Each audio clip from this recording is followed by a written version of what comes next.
大家好，今天我们用面粉为大家分享一款老一辈即将失传的开水烫面馒头的做法。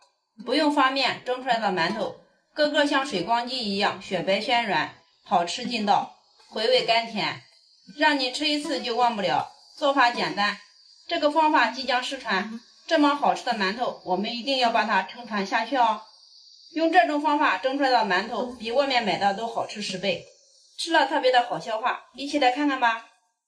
首先，我们碗中准备400克普通面粉，我们用150度的开水烫面，边倒边搅拌，先把面烫成面絮。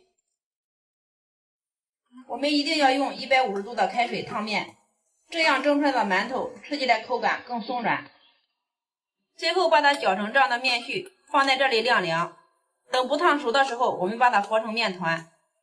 这时候面不烫手了，洗干净手，把它和成面团。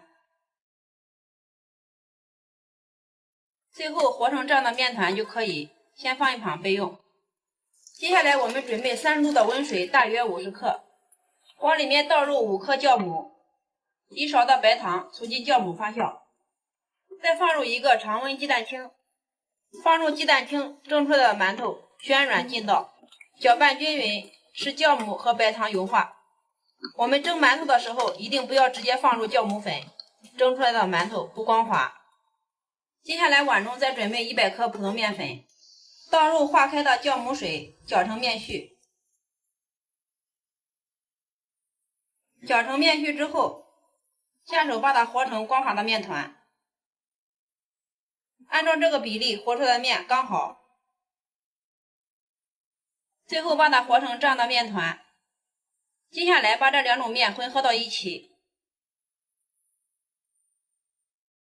一定要把它多揉一会儿，揉均匀，一直把面揉到光滑又比较细致的面团。现在把它移到案板上，案板上撒少许的干面粉，把面放到案板上，再多揉一会儿。要想馒头蒸的好吃，口感更加劲道，在揉面的时候必须下功夫。揉的时间越长，蒸出来的馒头越好吃。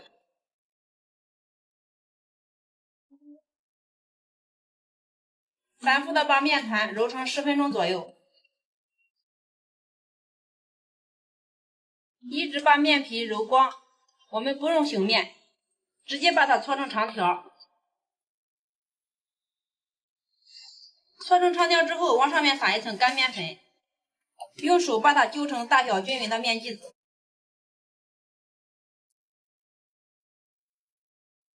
取出一个生坯，把它整理一下，整理成一个圆形。揉成圆形之后，再把它整理一下，用手掌心把它弹圆。像这样一个馒头就做好了。案板上再放入淀粉，把馒头生坯放到淀粉上滚上一圈，再用手掌心把它整理一下。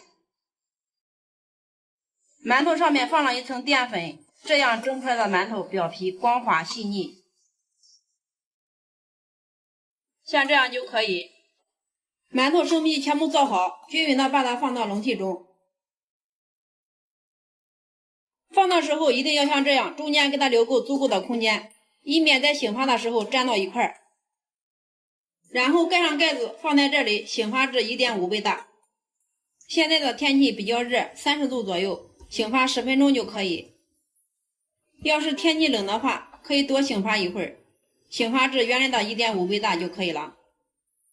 10分钟之后，我们的馒头生坯已经发了，用手摸上去轻飘飘的，像这样就可以了，一个一个都变得胖乎乎的了。盖上盖子，开火，冷水上锅蒸上15分钟，再焖上5分钟，这样就可以吃到蓬松又暄软的馒头。时间到了，又焖了5分钟，我们打开看一下。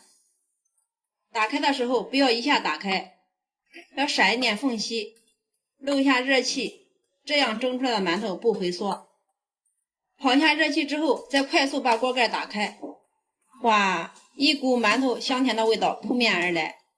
看一下，个个雪白雪白的，非常的暄软。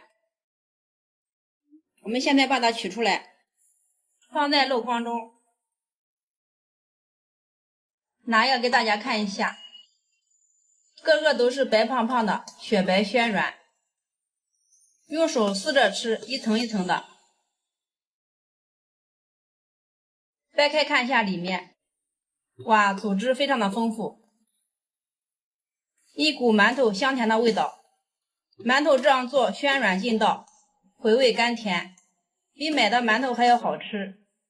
大家一定要收藏起来试试这种做法哦，省时又省力，一次可以多蒸一些，放到冰箱冷藏，什么时候吃拿出来蒸一下，都和刚蒸的一样好吃暄软。好了，今天为大家分享老一辈即将失传开水烫面蒸馒头的做法就到这里了，方法非常的简单实用。如果我的视频对您有所帮助，请帮忙点赞、转发、收藏支持一下，非常感谢大家的观看与支持，我们下期视频再见哦。